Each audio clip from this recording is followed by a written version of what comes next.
আসসালামু আলাইকুম। আমি আজকে চিকেন ফ্রাই বানিয়েছি কিভাবে সেটা আপনাদের সাথে শেয়ার করছি। আমি ১ম এ গোস্তটা টুকরা, টুকরা করে কেটে নিয়েছি। এরপর আদা রসুন পেস্ট করে দিয়েছি। একটু লবণ দিয়েছি, টমেটো সস দিয়ে দিলাম। আমি একটু লাল মরিচও দিয়েছি।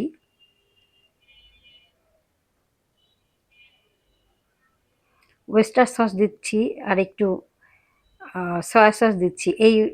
এটা সয়া সস, ডার্ক সয়া সসটা আমার কাছে লাইট সয়া সসটা ছিল না। এ কারণে আমি ডার্ক সয়া সসটা দিয়েছি।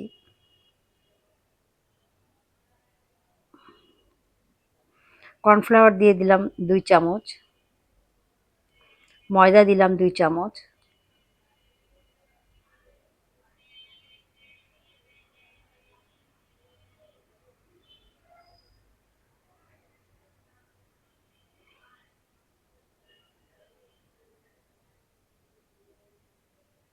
এখন সুন্দর করে আমি এগুলা আ ভালো করে মেখে নিব। একটা ডিম দিয়ে দিয়েছি।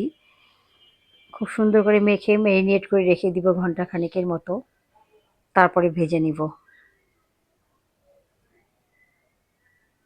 সুন্দর করে মেখে রেখে দিতে হবে।